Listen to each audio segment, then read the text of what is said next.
नमो हरिहंताणं नमः सिद्धाणं नमो आर्याणं नमो वज्रायणं नमो तवसा पंच नमकारो सर्वभावप्रणाशनं मंगलाणं च सर्वेसिं परमं भवै मंगलम् जय जगदीव जोनि वेयाणो जगगुरु जगानंदो जगन्नाथो जगवंदो जय जगत्याम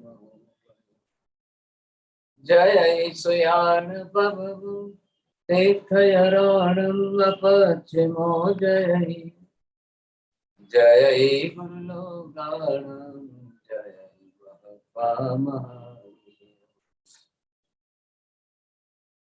सच्चिदानंद संपूर्णं विश्वज्ञं विश्वपावनं शंखेश्वर परोपंसं पार्श्वनाथं नमामि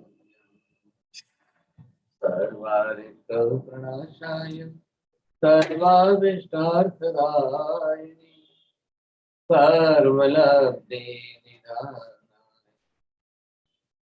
गौतम स्वामिने नमः श्री सुधर्मा स्वामिने नमः अज्ञानतिमिरान्धानां ज्ञानं जनशलाकया नेत्रमुन्मीलितं येन तस्मै श्री गुरवे नमः। मथेनंदामी महाराज धर्म लाभ बहुत बहुत आशीर्वाद। हाँ जी, आज हम यहाँ पर जो विषय हमारा चल रहा है, अब इस विषय के अंदर मुख्यतः पुण्य तत्व के बारे में हमने विचार विमर्श कर लिया। कई लोगों को ये भ्रमणा रहती है कि पुण्य का नाम लिया, शब्द उच्चार किया कि वो बोले नहीं नहीं नहीं पुण्य तो है, पुण्य तो है, पुण्य की क्यों बात करते हो, पुण्य तो चाहिए नहीं, पुण्य तो नहीं चाहिए, पुण्य की क्या जरूरत है, नहीं नहीं नहीं हमको तो मोक्ष चाहता है, हमको तो। अरे भाई साहब, जब आपने अब पुण्य का स्वरूप समझा, 9 प्रकार से नया शुभ पुण्य उपार्जन कैसे किया जाता है, 18 प्रकार से जो है पाप कैसे उपार्जन होता है, और 9 प्रकार से उपार्जन किए हुए शुभ पुण्य से 42 प्रकार से सुख समृद्धि क्या मिलती है। मोक्ष प्राप्त करने के लिए भी मनुष्य जन्म, मनुष्य गति, मनुष्य अनुपूर्वी, मनुष्य आयुष्य, प्रथम संज्ञान, प्रथम संस्थान, शरीर निर्माण, अंगोपांग, अब ये कितनी आवश्यकता है। बिना इसके कोई भी मोक्ष प्राप्त नहीं कर सकता है। आपने पुण्य पुण्य नाम करके जो मेमोरी में सुन सुनकर किसी का जो है एक सेट कर दिया है, अब उसके बजाय थोड़ा सा चेंज करिए साहब। कितने पुण्य की बातें हमारे लिए अनिवार्य है, तो उपार्जन करना अनिवार्य हो गया। आज हम जो है बात कर रहे हैं पाप तत्व की भी बात कर रहे हैं साहब। अब ये भी समझना पड़ेगा, आखिर तो आत्मा ही तो मोक्ष में जाएगी। मोक्ष में जाना किसको, आत्मा को ही तो जाना है। कैसे जाएगी आत्मा? इधर आप पुण्य को थोड़ा सा समझकर उपादेय करेंगे। हाँ, ये बात जरूर है, पुण्य से मिलने वाले द्रव्य साधन सामग्री, घर मकान बंगला गाड़ी, दागिने कपड़े आभूषण धन संपत्ति सत्ता आदि में हम आसक्त न हो जाए, पुण्य का दुरुपयोग न करें। पुण्य से हम आसक्त होकर पुण्य में फिर दुरुपयोग करेंगे, फिर वापिस नए पाप करेंगे, फिर कर्म मान लेंगे। जागृत आत्मा वैसा काम नहीं करेगी, ये बात बिल्कुल निश्चित है। लेकिन अब साथ में हमको ये भी तो समझना है, अशुभ पाप कर्म भी तो हमको वर्ज्य करके छोड़ना तो है ही है। तो पाप कर्म को भी एक बार समझ लेते हैं। वर्ज्य मतलब त्याज्य जो है, और जब त्याज्य है तो मतलब वो भी हमारे जीवन में त्याज्य होते हुए भी हो रहा है, आचरण में आ रहा है, किया जा रहा है।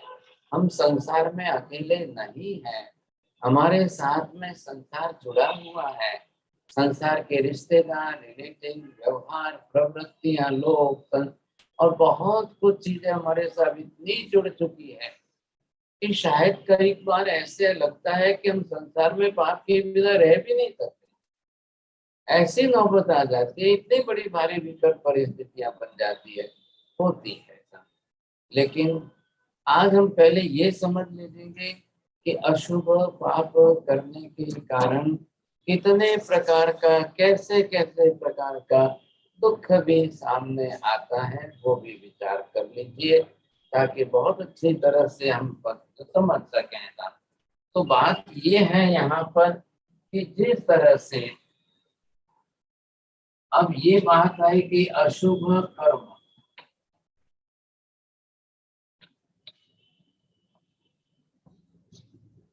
भगवान ने नाम दिया है ये अशुभ कर्म है। कर्म कर्म ही है, शुभ भी कर्म है, अशुभ कर्म है। संसार में दोनों ही हमारी प्रवृत्ति में है, लोग करते आ रहे हैं, करते जा रहे हैं, तो होता है। अब अशुभ कर्म हम करेंगे, उपार्जन करेंगे, तो उपार्जन करना जो है वो 18 प्रकार की पाप प्रवृत्ति से ही होगा। जब जीव 18 प्रकार की पाप प्रवृत्तियां करेंगे तो अशुभ कर्म निश्चित बनेगा। और ये हम जानते हैं, अच्छी तरह से समझते हैं।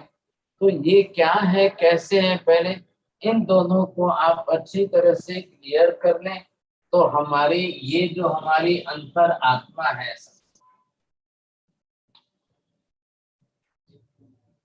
अब ये जो हमारी आत्मा है, अब जिस प्रकार से जो भी करें हम, अंदर आत्मा है और ये आत्मा ही जो है प्रकार से अब जो भी करेगी सब, जैसे ही आपने बाहर देख लिया कि ये 18 प्रकार की पाप प्रवृत्ति है। अब 18 प्रकार की पाप प्रवृत्ति करते करते जीव जब इन कार्बन वर्गना के पुतल परमाणुओं को अंदर खींच करके अब जब उपार्जन करता है, अब उसको ख्याल तो नहीं आता है, लेकिन ये कर्म बन गया इसके सामने।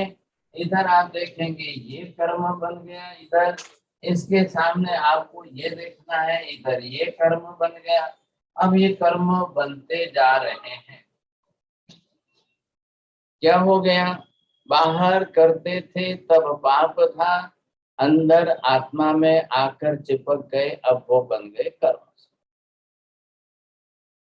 जब बाहर की प्रवृत्ति चल रही थी और बाहर की प्रवृत्ति कराने में आपके पास साधन सामग्रियां क्या है साथ, एक तरफ तो हमारे पास मन है, इधर हमारे पास काया मतलब ये जो है शरीर है आपके पास, इधर हमारे पास जो है ये वचन योग है, इधर आपके पास इंद्रियां हैं। अब ये साथ हमारे साथ जुड़े हुए साधन है। ध्यान रखिए, करने वाला कर्ता तो आत्मा ही है। कर्ता जो है वो सिर्फ आत्मा ही है और आत्मा ही कर रही है। बस जैसे जो क्रिया करनी है, अब ये अपनी तरह से क्रिया कर रही है। अब ये कैसी क्रिया करेगी और किस प्रकार की क्रिया करेगी, तब जाकर के कर्म बनेगा सब।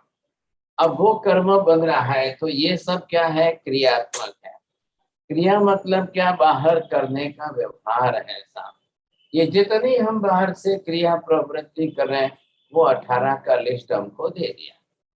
अब ये क्या है, बाहर की प्रवृत्ति है।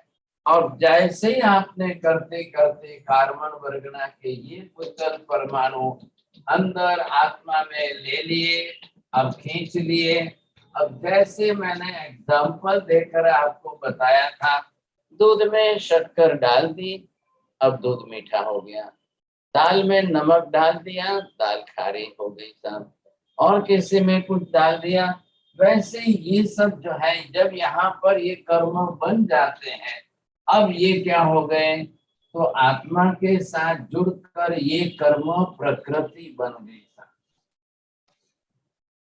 आ रहा है ख्याल में आपको? बाहर थे तब क्या थे, ये प्रवृत्ति में थे, और आत्मा के साथ चिपक करके जब बन गए, अब कर्म की प्रकृति बन गई साहब। फिर ध्यान दीजिए, दूध में शक्कर डालने से अब दूध मीठा हो गया। क्या दूध की ओरिजिनल प्रकृति मीठापन की है क्या? नहीं है। लेकिन बाहर से एक ऐसी मीठापन की वस्तु आई, वो आपने दूध में डाल दी और पूरा दूध मीठा हो गया।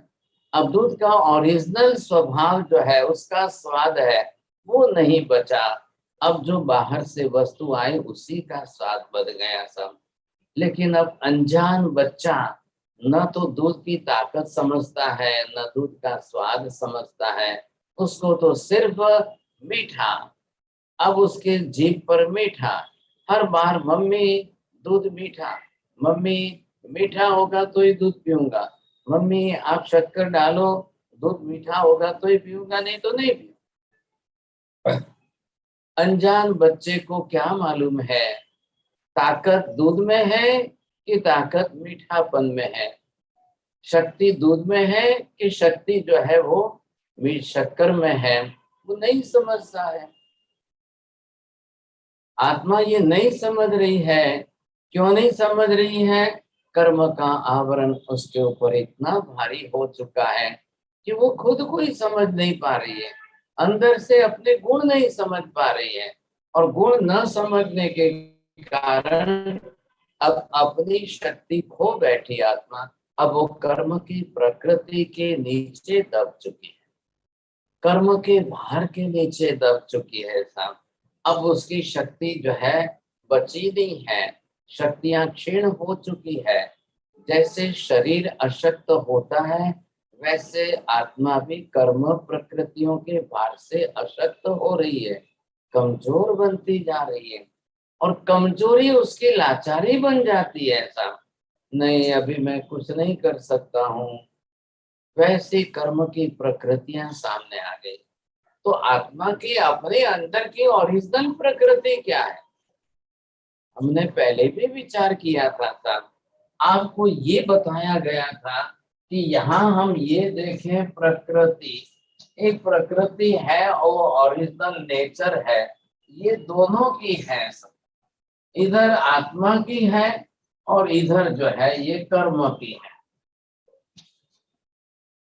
आत्मा की तो अपनी परमानेंट है, आत्मा के गुण तो शाश्वत है, त्रिकाल नित्य है, तो वो तो गुण अपने अंदर परमानेंट है ही ऐसा।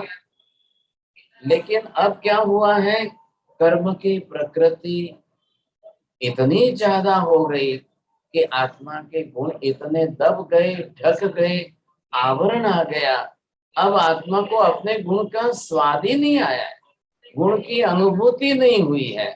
उसको जब भी हुआ है तब कर्म की प्रकृति का ही अनुभव हुआ है, और कर्म की प्रकृति का ही अनुभव हुआ है तो आत्मा बार बार कर्म की प्रकृति का अनुभव इतने लंबे अनंत काल तक करते करते आत्मा भूल ही गया है कि मेरी प्रकृति क्या है। ये परिस्थिति हो चुकी है। हम अपना स्वभाव, आत्मा अपने मूलभूत गुणों की प्रकृति जो नेचर है वो तो भूल ही गए। बहुत बड़ी समस्या हो गई, बहुत बड़ी मुश्किल हो गई है। अब हमेशा ही हमको कर्म की प्रकृति का अनुभव हो रहा है, क्योंकि इसका अनुभव इतना ओवर हो चुका है, इतना ज्यादा हो चुका है, बार बार अनंत बार ये हुआ है, और अनंत बार होने से हम इसी के आदी बन चुके हैं। बस ये तकलीफ है। अब ये कर्म की प्रकृति कितनी बढ़ती जा रही, कितनी बढ़ती जा रही है। रोज जितना पाप करते जा रहे हैं उतनी और कर्म की प्रकृति बढ़ती जा रही है। अब ये हमारे संस्कार में आ गई है। तो यहाँ पर आप देखेंगे कि जिस जिस प्रकार की कर्म प्रकृतियों में, अरे पाप प्रवृत्ति के अंदर ये पहला पाप आया, पाप प्राणाति पाप का, ये दूसरा मृषावाद का, तीसरा अदत्ता दान का, चौथा मैथुन सेवन का, ये पांचवा परिग्रह का, छठा क्रोध,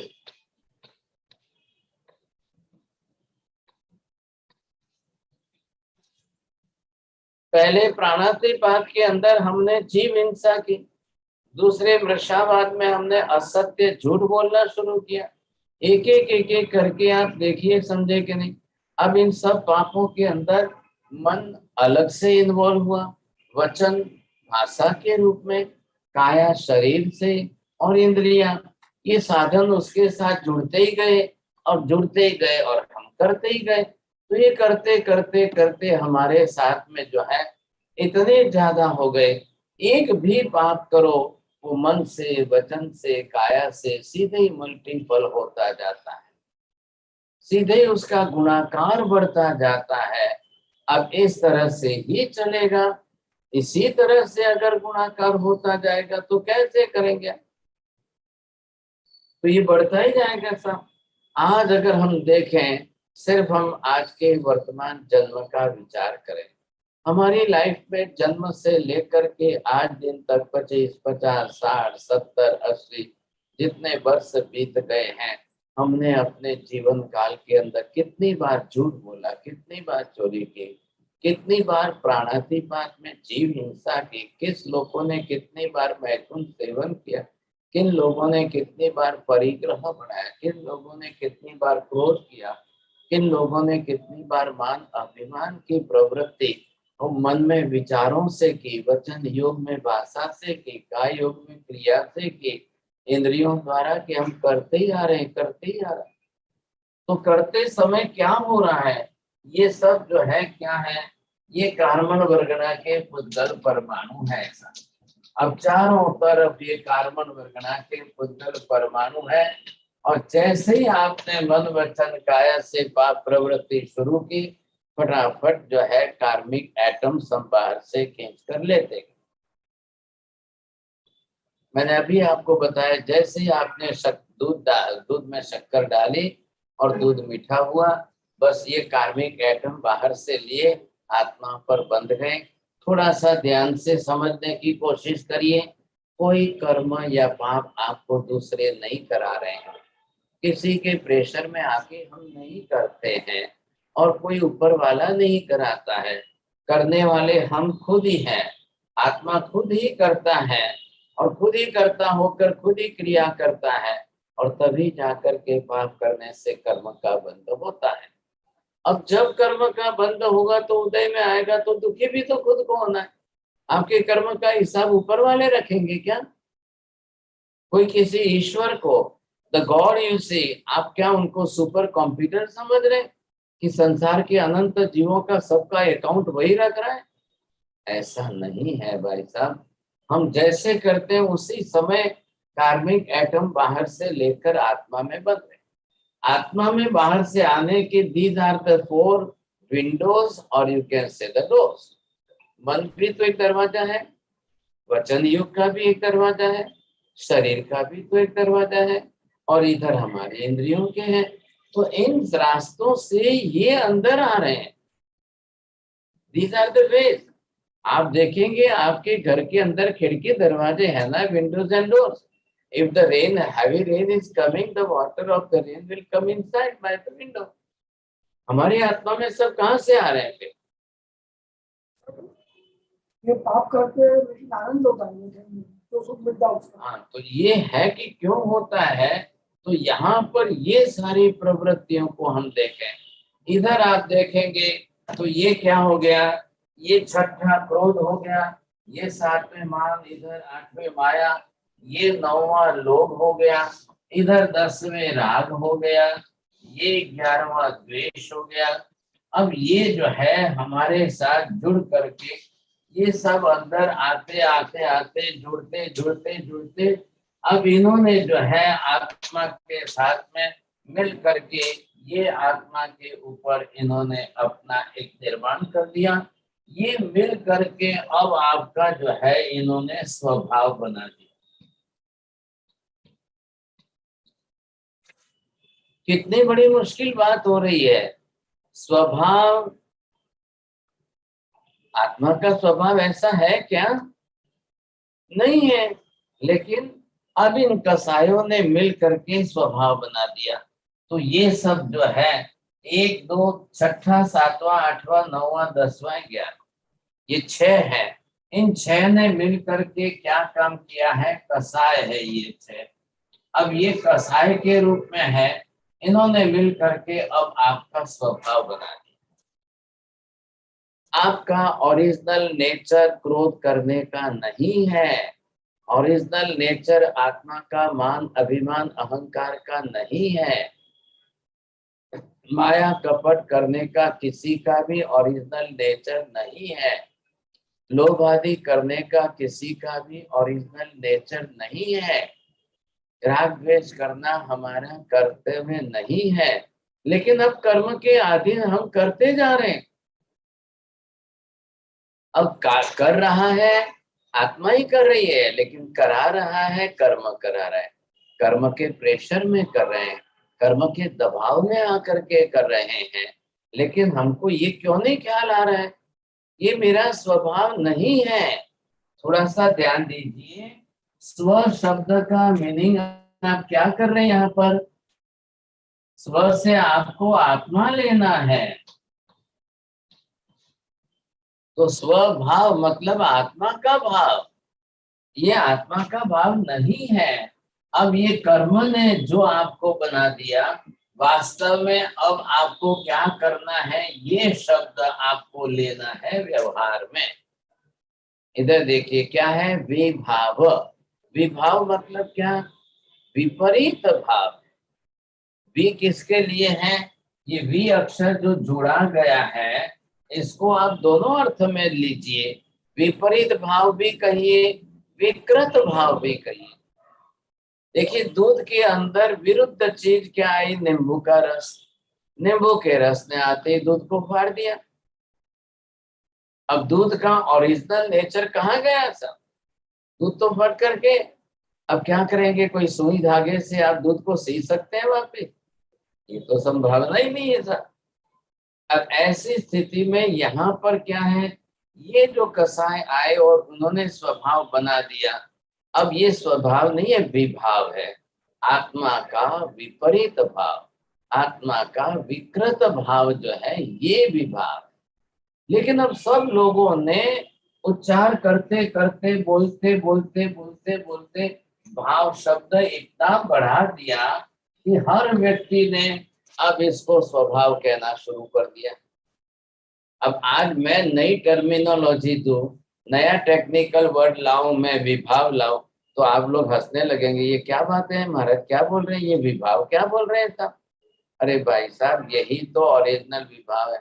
लेकिन अब परंपरा में लाखों लोगों ने बार बार बार बार बार बार स्वभाव शब्द का उपयोग करके करके जो है, अब कसाय कोई स्वभाव, क्रोधमान माया लोग कोई स्वभाव कह दिया है, तो विभाव शब्द उड़ गया।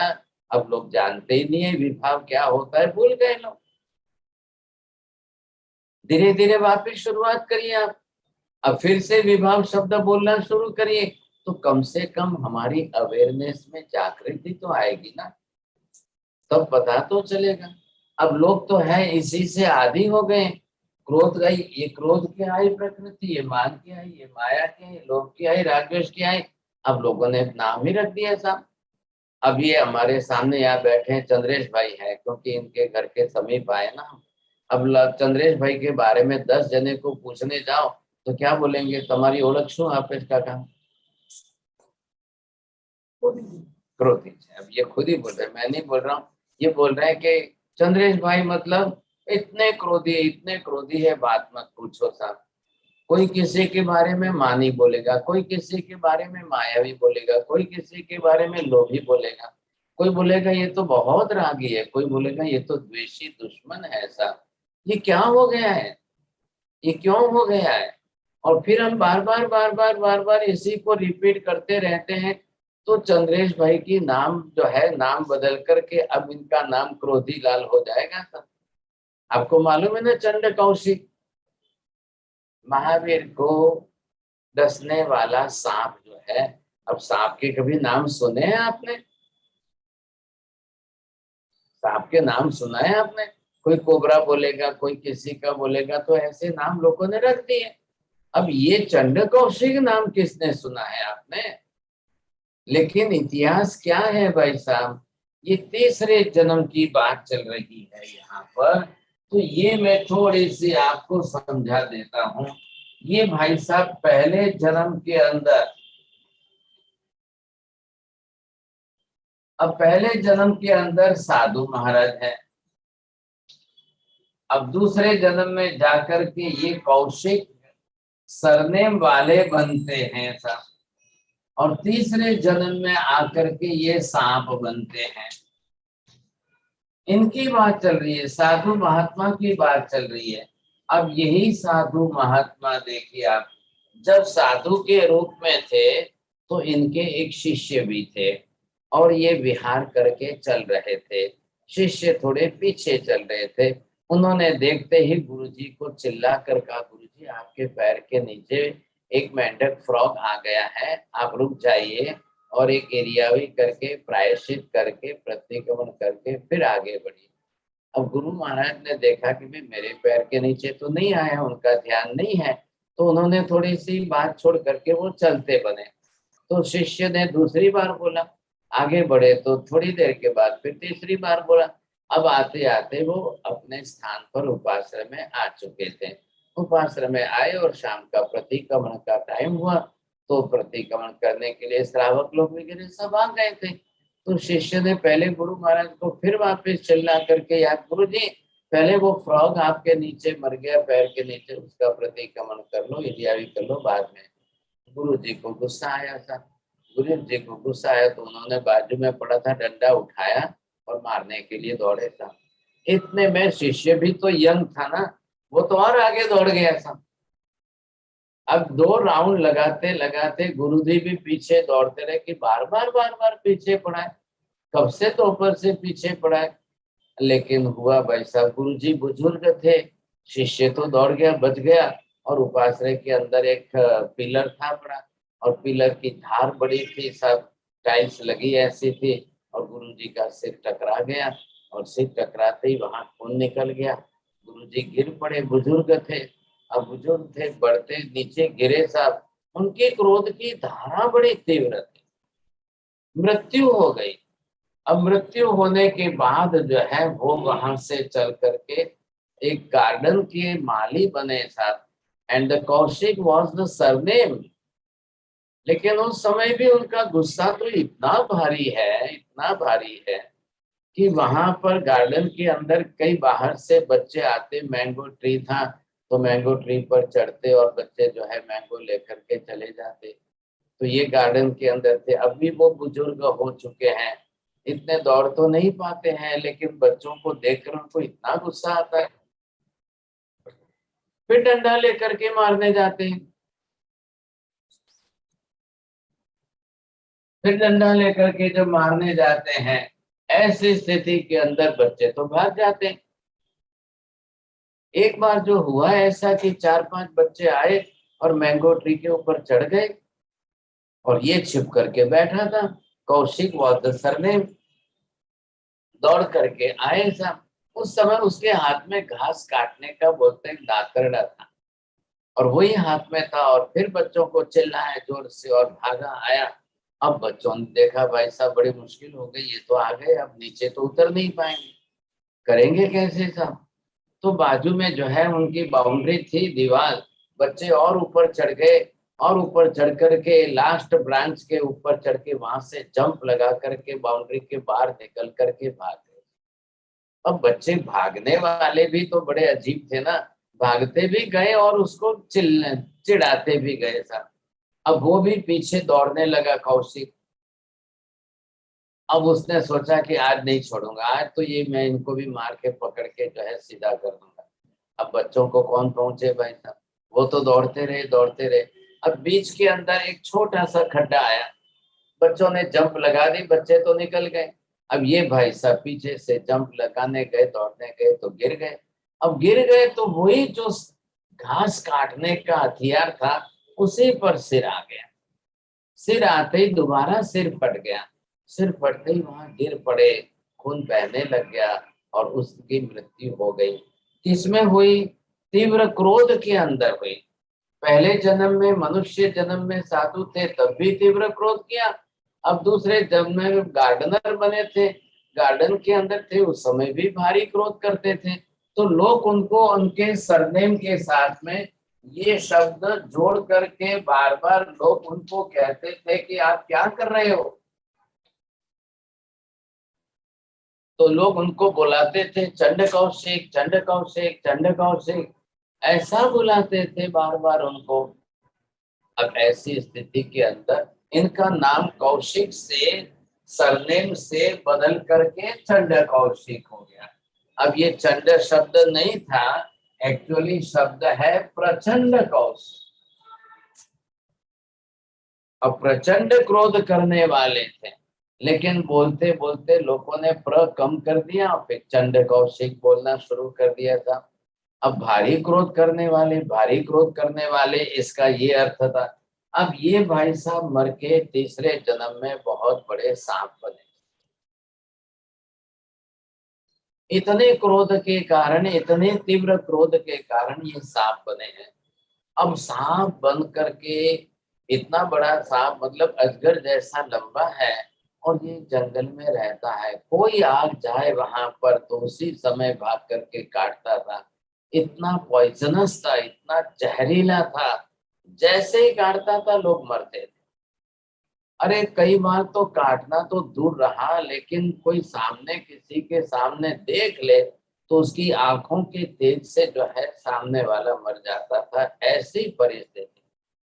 एक बार की बात है, महावीर स्वामी भगवान ने तो भिक्षा ले ली।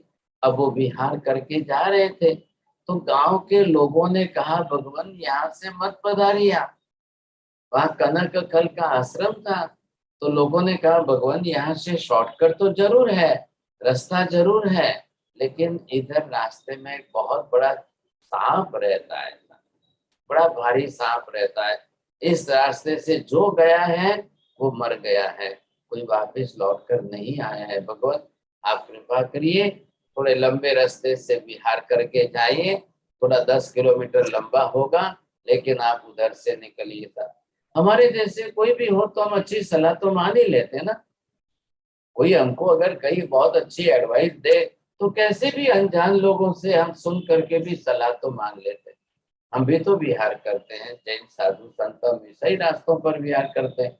अगर कोई आ जाए सलाह देते महाराज इधर से नहीं आप इधर से जाइए, तो हम सलाह मान लेते हैं। अब बात ये हुई कि भगवान महावीर तो मति ज्ञान, शुद्ध ज्ञान, अवधि ज्ञान, तीन ज्ञान के तो परम विद्वान है, और चौथा दीक्षा लेते ही मन पर ज्ञान भी हो चुका है। अब भगवान तो ज्ञानी है, सामान्य रूप से भगवान ने सबकी बात सुन ली। भैया आपकी बात बहुत अच्छी है, सही है, मैं आपकी बात स्वीकार करता हूँ, लेकिन मैं फिर भी इसी रास्ते, तो महावीर के दिल में क्या है, इस सांप का तो उद्धार करना ही करना। अब बेचारा साधु था, पिछले तीसरे जन्म में साधु था, इतने तीव्र क्रोध में आकर ये स्थिति हो गई। चलो चलो चलो मैं खुद ही चलता हूँ। महावीर चले, सांप का बिल जो था वहीं पर आकर के महावीर ने अपानम भोसिरा में करके कायोत्सर्ग ध्यान में स्थिर हो गए,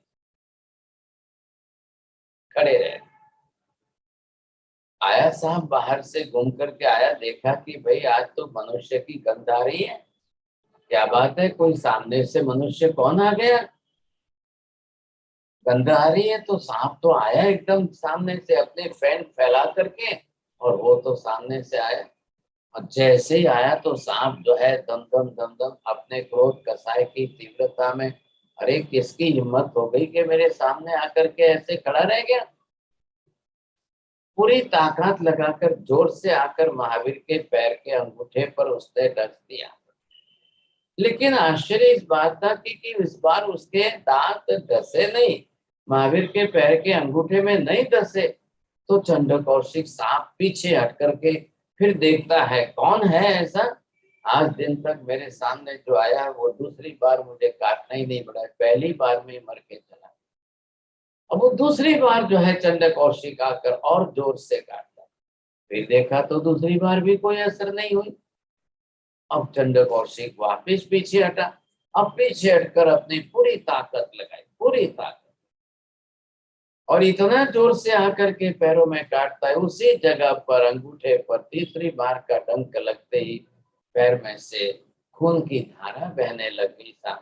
लेकिन चंड कौशिक आश्चर्यचकित कब हुआ कि पैर में से जब खून की धारा बहने लगी तो वो खून एकदम सफेद था, लाल होता है, सबका लाल होता है, सबके शरीर में से लाल खून निकलता है। आपको सुनकर आश्चर्य होगा कि परमात्मा के शरीर के अंदर प्लेटलेट्स के अंदर व्हाइट सेल्स इतने ज्यादा बढ़ जाते हैं, क्योंकि क्रोध बिल्कुल ही नहीं है, मान बिल्कुल नहीं है, कसाय बिल्कुल ही नहीं है। और समस्त जीवों के प्रति जिसको हम कहते हैं यूनिवर्सल लव, विश्व प्रेम है, सबके प्रति इतना प्रेम, इतनी मैत्री है। तो हेमचंद्राचार्य जी महाराज ने भी भगवान की स्तुति स्तवना करते करते ऐसे शब्द लिख दिए, न केवलम राग मुक्त वीतराग मनस्तव वपु स्थिति रक्तम अपि क्षीरधारा सहोदरम।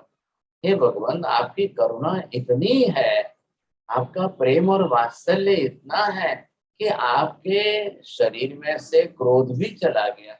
मन में से तो क्रोध जाए, आत्मा में से तो क्रोध जाए, लेकिन शरीर में से भी क्रोध चला गया। तो क्रोध के कारण जो आप देखते हो ना, लोगों की जब क्रोध करते हैं आंखें लाल हो जाती है।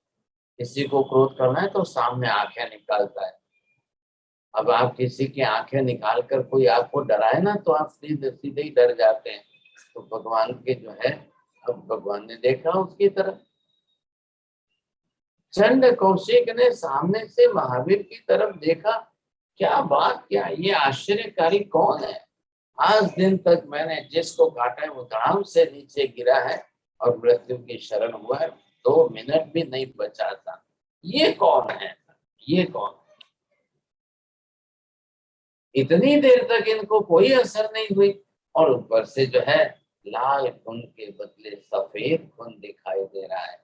तो जैसे ही चंड कौशिक ने महावीर के चेहरे की तरफ देखा, बड़ी सौम्य और शांत मुखाकृति देखते ही जैसे उसने भगवान के चेहरे की तरफ देखा, अब भगवान ने भी अपनी आंखें खोलकर इस मुद्रा में उसको चंड कौशिक को एक 2 शब्द सुनाए।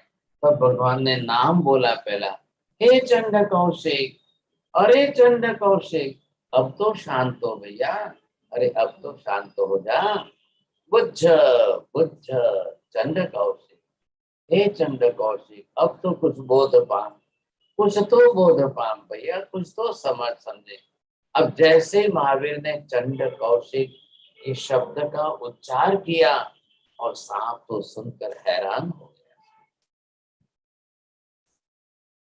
ये शब्द उसकी अंदर मन की गहराई में गया, अंतर मन की गहराई के अंदर ये शब्द बार बार सुना हुआ उसकी मेमोरी में स्टोरेज था।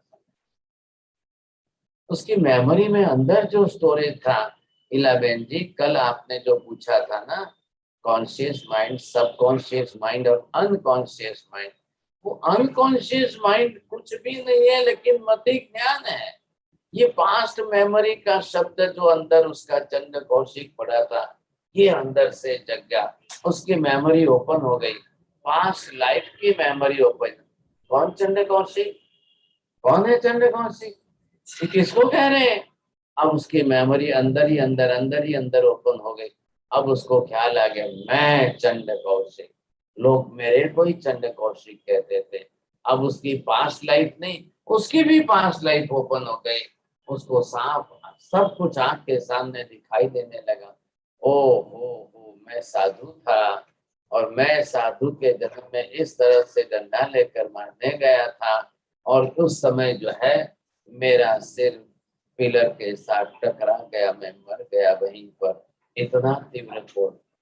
दूसरा जन्म याद आया, दूसरे जन्म में मैं कौशिक सरनेम वाला गार्डन संभालने वाला था, लेकिन मेरे तीव्र क्रोध के कारण पब्लिक में पब्लिसिटी चंड कौशिक की हो, वही मैं हूँ।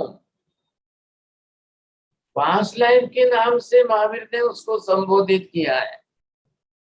अब वो जाग गया, अब उसने पहली बार अपने क्रोध के सामने अपने अंदर झांकने की कोशिश की। अब पहली बार उसको लगा, अरे क्रोध तो मेरा विभाव है, लेकिन क्रोध के अंदर जो मेरी समता बुद्धि पड़ी है, क्षमा भाव पड़ा है, मेरी शांति अंदर पड़ी है, मैं क्या कर रहा हूं? अब वो महावीर की शरणों में आ गया। अब उसने अपने भाव प्रकट कर दिए। अब भाव प्रकट करके उसने महावीर के सामने क्षमा याचना की। क्षमा याचना करके, भगवान अब मुझे प्रायश्चित करा दो। अब अपने ही मन से वो प्रायश्चित करके भगवान के सामने भाव प्रकट कराए। प्रभु ज्ञानी है, उसके भाव को जानते हैं। मनोगत भाव को जानने के लिए मन पर्यव ज्ञान होता है। अब भगवान ने समझ लिया। अब तथास्तु करके उसको जो है अब प्रत्याख्यान पचखान कराया। और चंड कौशिक सांप पचखान करता है, जब तक जिंदा रहूं वहां तक मैं अनशन करके आहार पानी का त्याग कर देता। अब मैं खुद अपने आप को प्रायश्चित का दंड दे रहा हूं। जब तक जीवित रहूं वहां तक आहार पानी कुछ भी नहीं ग्रहण करूंगा, बिल्कुल नहीं। सब आज से रोज का अनशन का उपवास ही कर लेता हूँ और मैं कायोत्सर्ग मुद्रा में स्थिर रहूंगा। अब मैं न तो हिलूंगा, न डुलूंगा, न कुछ नहीं करूंगा, बस मैं शांत रहूंगा। तुरंत सांप ने अपना मुंह मोड़ लिया। मुंह मोड़ करके बिल में मुंह डाल दिया।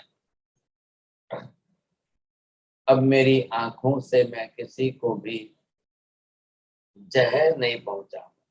अब मैं काट करके, मैं डस करके किसी को मेरा जहर नहीं डालूंगा। आज से मैं किसी को नहीं मारूंगा। मैंने जो भी हो, मेरे से मृत्यु जिनकी भी हुई है, मैं उनसे क्षमा याचना करता हूँ। ये उसका प्रतिक्रमण देखिए, ये उसका पश्चाताप का भाव देखिए। इतना बड़ा 10 फुट का अजगर जैसा चंड कौशिक सांप सिर्फ इतना सा मुंह बिल में डाल करके बाकी का शरीर बाहर रख करके स्थिर बैठ गया। अपानम गो सिरा, कायोत्सर्ग कर दिया। अब ना शरीर हिलाना है, ना कोई खाना है, ना पीना है, कुछ नहीं करना। दूसरे दिन नगर के गांव वाले लोगों को कुतूहल जगा। क्या हुआ? वो भाई साहब गए थे ना, उनको मालूम नहीं है महावीर। अरे वो गए थे ना, क्या हुआ उनका? वो वापिस तो नहीं लौटे। चलो चलो चलो देख के तो आते हैं। सब गांव वालों ने हथियार हाथ में लिए और हथियार हाथ में लेकर वो देखने के लिए गए जंगल में। वहां देखा तो बड़ी आश्चर्य की बात थी कि महावीर तो खड़े, बिल्कुल कायोत्सर्ग ध्यान में महावीर तो स्थिर खड़े। और जाके नजदीक जाकर देखा तो सांप बिल में मुंह डाल करके पूंछ बाहर रख करके उल्टा खड़ा है, तो बैठा है, अपनी जगह पर स्थिर है। क्या कमाल की बात है। दूर से बांबू बांबू लेकर के लकड़ी से सांप को हिलाया, लेकिन सांप स्थिर रहा था। नगर वासियों ने लगा समझा समझ लिया कि महावीर ध्यान में खड़े हैं, चमत्कार किया है, जरूर कुछ चमत्कार किया है। और ये खड़े हैं और ये सांप बिल में मुंह डाल करके कैसे शांत हो गया, ये कैसे स्थिर हो गया, अरे ये चमत्कार क्या गया। पूरा गांव आ गया, सब गांव के लोगों को बुला लिया। लोग अपने हाथ में जो है कोई शक्कर, कोई मिठाई, कोई दूध, कोई पानी, कोई कलश, कोई अभिषेक, कोई फूल भर के लेकर के आए। अब पास में जाते हैं, फिर उसके पूजा कर रहे हैं, अभिषेक कर रहे हैं, दूध डाल रहे हैं, फिर जो है उसके ऊपर शक्कर मिठाई रख रहे हैं, फिर फूल चढ़ा रहे हैं। गाँव वासी आदिवासी लोग थे। आदिवासी लोगों ने इस तरह से कर करके सांप की पूजा शुरू कर दी। वाह भाई वाह, वाह भाई वाह, हमारे लिए तो बहुत शांति हो गई, बड़ी शांति हो गई, बड़ी शांति हो गई। तो सब रानी बहुत खुश हो गए, समझे। अब नगर जनों ने तो एक गांव वाले, दूसरे गांव वाले, तीसरे गांव वाले, अब लाइन लग गई। लोग आ करके इतना फल नैवेद्य चढ़ाने लगे, दूध पानी डालने लगे। हुआ ऐसा कि दूध के कारण, पानी के कारण, मिठाइयों के कारण, शक्कर के कारण बड़ी बड़ी चींटियां आ गई। जंगल की चींटियां भी 1-1 इंच की मोटी मोटी बड़ी बड़ी चींटियां। तो चींटियां जो है वो मिठाई शक्कर तो खाती खाती खाती अब जो है चंड कौशिक के सांप के शरीर पर आ गई। 2-3 दिन तक तो लोगों ने मिठाई और फल नैवेद्य रखा और दूध वगैरह अभिषेक किया। बाद में तो कोई नहीं आया, हो गई बात, पूरी हो गई सब। फिर जब कोई नहीं आया तो जो है अब जिन पशुओं ने मिठाई खाई है, जो भी कुछ बचा तो बड़ी बड़ी चींटियां थी, वो चंद्र कौशिक सांप के शरीर पर भी जो मीठापन चिपका हुआ था वो खाने। अब ये चींटियां जो है चौथे दिन पांचवें दिन तो चंद्र कौशिक सांप के शरीर को काट करके अंदर जाने लगी। एक तरफ से अंदर जाती है, दूसरी तरफ से बाहर निकलती है, इधर से अंदर जाती है, दूसरी तरफ से। पांचवें दिन, छठे दिन, सातवें दिन, आठवें दिन, 10वें दिन तो चंद्र कौशिक का शरीर बिल्कुल छन्नी जैसा छिद्र वाला हो गया। लेकिन आप ध्यान से सुनिए, इतना स्थिर रह करके, समता में, शांति में रह करके चंद्र कौशिक इस वेदना पीड़ा को सहन करता है और मन में क्या चिंतन कर रहा है, अरे भाई साहब, ये चींटियों की वेदना से, इनके काटने से मैं कहाँ मर रहा हूँ, लेकिन मेरे एक जहर से काटने से लोग 2 मिनट में मरते थे। वो पाप बड़ा था कि ये बड़ा है? वो अपनी आत्मा को समझा रहे, हे आत्मा, अब तो सहन कर ले भाई, अब तो सहन कर ले, इधर ही सब पाप धो ले, सब पाप इधर ही धो ले, बस अब नहीं रखना है, अब मुझे कोई पाप रखना ही नहीं। 10वां दिन हो गया, 11वां दिन हो गया, 12वां दिन हो गया साहब। अब चंद्र कौशिक ने, आप सोच लो, 12 दिन के उपवास तो बीते, उपवास में है, अनशन में है, खुद ने बाहर निकल कर कुछ नहीं खाया, एक भी चीज नहीं खाई, नहीं मुझे नहीं खाना है, अब उपवास से अनशन है, मुझे मेरे पाप सब धोने हैं, सब पाप धोने। मैंने जिंदगी भर जिन जीवों को काटा है, जिनको मारा है, मेरे जहर से जो मरे हैं, अब मुझे कुछ नहीं करना है। फिर 12वें दिन लोग आए, फिर देखने के लिए आए, क्या हुआ, अरे मरा है कि जिंदा है, मरा है कि जिंदा है। कोई भाले से दूर से, कोई हिम्मत तो नहीं होती है, कोई दूर से भाला लगा रहे हैं। जब लोगों ने देखा कि अरे इसका शरीर तो छन्नी जैसा हो गया है, छिद्र वाले चींटियां इधर से उधर आए। अब बच्चे लोग तो नादान समझते नहीं है, कोई ईंट डाल रहे हैं, कोई पत्थर डाल रहे हैं, कोई फेंक रहे हैं उसके ऊपर कुछ ना कुछ। चंद्र कौशिक अपनी आत्मा को समझा रहे, अरे आत्मा, अब ये भी तू सहन कर, ये भी तू सहन कर। इन बच्चों के ईंट डालने से क्या हो रहा है, लेकिन इनसे ज्यादा तो मेरा डसना होता था। मैं डसता था तो लोगों की जान चली जाती थी, लोग मर जाते थे। अरे अरे अरे, मैंने कितने लोगों को मारा होगा। अब आज इनकी ईंट या इनके पत्थर मेरे लिए तो पुष्पों की वर्षा है, फूलों की बारिश है, मैं तो सहन कर लूं, अब मुझे किसी का नहीं बिगाड़ना है। 13वां दिन, 14वां दिन, आप सोचिए, समझे कि नहीं, अभी जीव है, अभी अंदर उसकी आत्मा जागृत है, कह रहा है, और वो अपने ध्यान की धारा में स्थिर रहा। और आपको सुनकर हैरानी इस बात की होगी, महावीर भी खड़े हैं, महावीर भी 15 दिन तक बरोबर उपवास करके, अनशन उपवास करके कायोत्सर्ग ध्यान में खड़े हैं। चंद्र कौशिक भी वहीं खड़ा है, चंद्र कौशिक भी अपना ध्यान कर रहा है, ताकि महावीर का आलंबन उसको मिल जाए, उसके भावों की वृद्धि अच्छी हो जाए। 15 दिन के उपवास हो गए, 15 दिन तक अखंड धारा में उपवास करते करते, कायोत्सर्ग ध्यान करते करते, अब चंद्र कौशिक की आत्मा ने लास्ट दिन मृत्यु बात रखी। सोचिए साहब, समाधि मरण हुआ कि नहीं हुआ? समाधि मरण कैसा हुआ?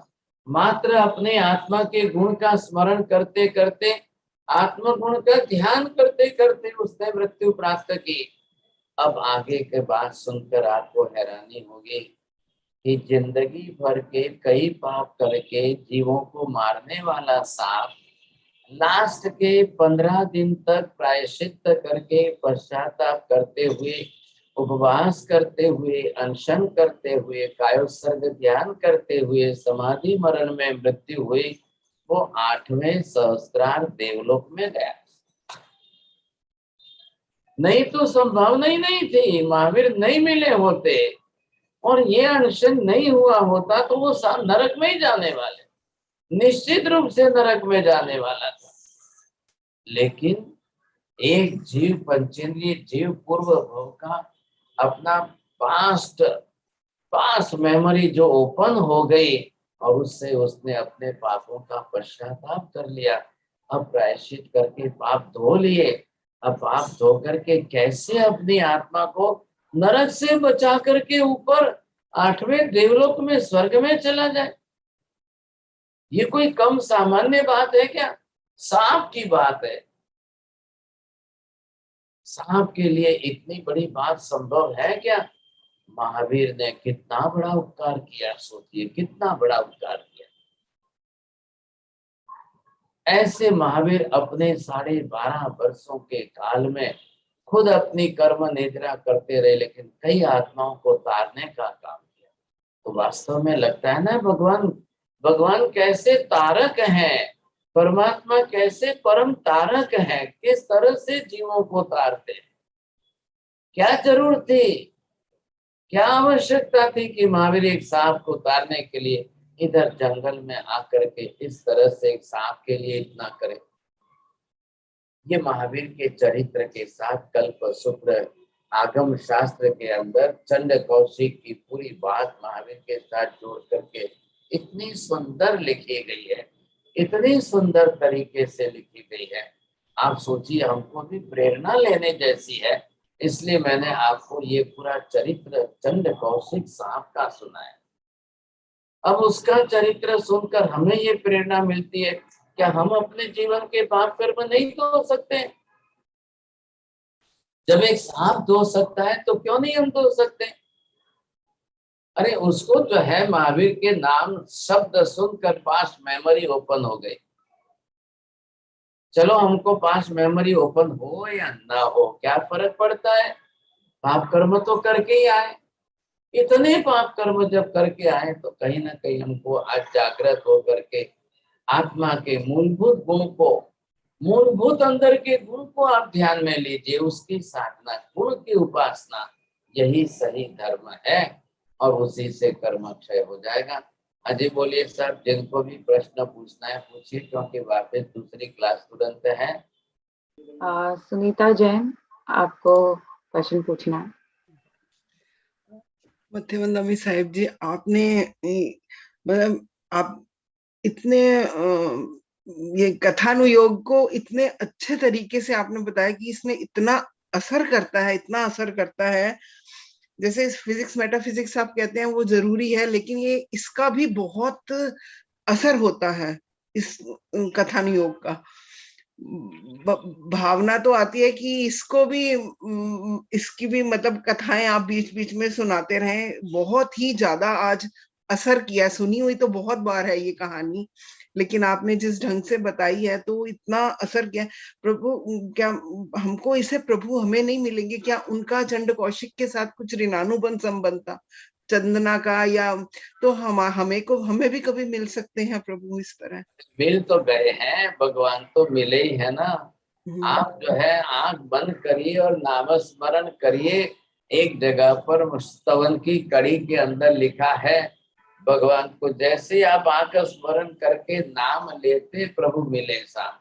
नाम स्मरण में भगवान तो आपके सामने भावों में उपस्थित हो जाते हैं। बस भाव की तो चंड कौशिक ने क्या किया, उसने तो बिल में मुंह डाल दिया, लेकिन परमात्मा का स्मरण तो निरंतर करता रहा ना। आंखें खोलकर नहीं देखा, इससे क्या हो गया? अंतर चक्षु खोल करके परमात्मा को देखिए।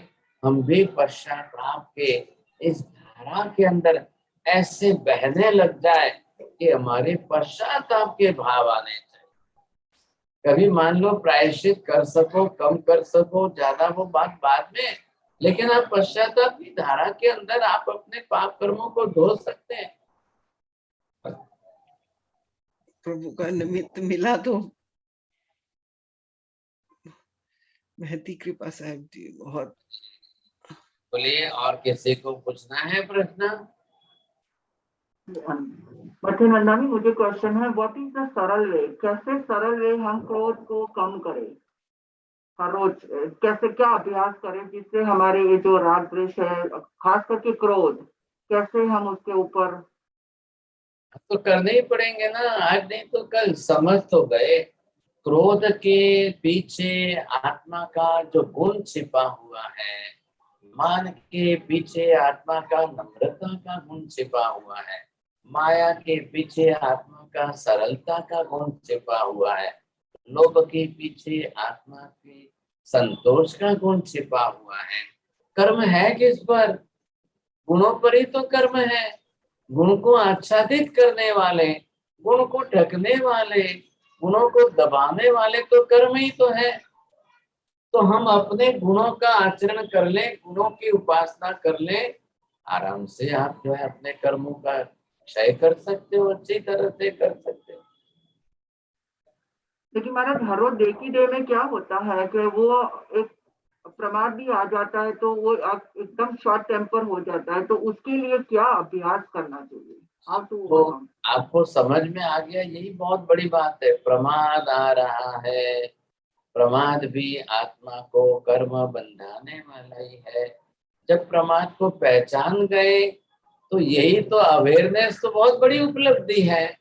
अब आप अंदर ही अंदर जागृति लाइए, अंदर ही अंदर मैं भी अप्रमत्त बनूं, मेरा प्रमाद घटा करके मैं भी आत्मा गुणों में स्थिर बनते जाऊं, कायोत्सर्ग करूं, ध्यान करूं, साधना करूं, आत्मा गुणों का स्मरण करके गुणों का आचरण करूं। यही तो साधना है और क्या है। 12.5 बरस महावीर ने भी तो यही किया था।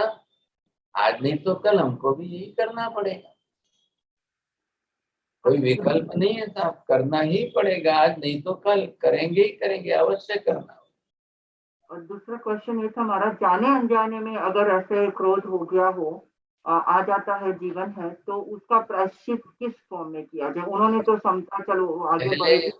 प्रायश्चित नहीं, पहले पश्चाताप शुरू करें। पहले पश्चाताप बढ़ना जरूरी है, बाद में प्रायश्चित लेंगे तब की बात तब है। लेकिन 6 बजे क्रोध हुआ तो 6:30 बजे पश्चाताप आना चाहिए। 6 बजे क्रोध हुआ तो 6:02 पर पश्चाताप की भाव प्रकट हो जाने चाहिए। पहले पश्चाताप जो है इंटेंसिटी घटाता है, उसको बढ़ाएगा नहीं, धीरे धीरे और इंटेंसिटी घट जाएगी। योगी शाह,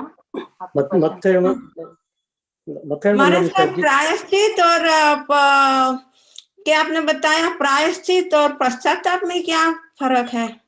पश्चाताप अंदर जगने वाले भाव है और प्रायश्चित गुरुजी से लिया हुआ पनिशमेंट है। अब गुरुजी ने दिया है कि आपको 3 उपवास का पनिशमेंट करना है, और अगर आपके अंतर में पश्चाताप के भाव जग जाए और पनिशमेंट दोनों साथ में जुड़ जाए तो निद्रा जल्दी हो जाएगी। लेकिन अगर गुरुजी से लिया हुआ पनिशमेंट करते हुए भी प्रायश्चित के साथ में पश्चाताप के भाव नहीं आए तो फिर वो पाप ऐसे ही रह जाएगा। दोनों जरूरी है ना, इसलिए दो में फर्क इतना जरूर है। अपने हाथ से पश्चात प्रायश्चित नहीं लिया जाता है, क्या लाया तो गुरुजी से लिया जाता है, लेकिन पश्चाताप के भाव तो खुद ही लाओगे ना। तो गुरुजी तो यहाँ नहीं होते हैं महाराज साहब, तो जब भी कोई कुछ हो जाता है तो ड्यूरेशन क्या होता है कि इसी टाइम में करना चाहिए प्रायश्चित? आज के जमाने में तो ये माध्यम है कि नहीं, अब गुरुजी आपके घर नहीं है तो वहां से इतने दूर से भी तो आप प्रायश्चित ले सकते हो। यहाँ हिंदुस्तान में बड़े बड़े आचार्य श्री है, आपको मैं नंबर भेज देता हूँ, आपको कांटेक्ट भेज देता हूँ। और अब ये तो साधनों की सुविधा हो गई है, आप वॉइस कॉल से या वीडियो कॉल से जैसे भी हो अपने प्रायश्चित ले सकते हो। थैंक यू महाराज साहब।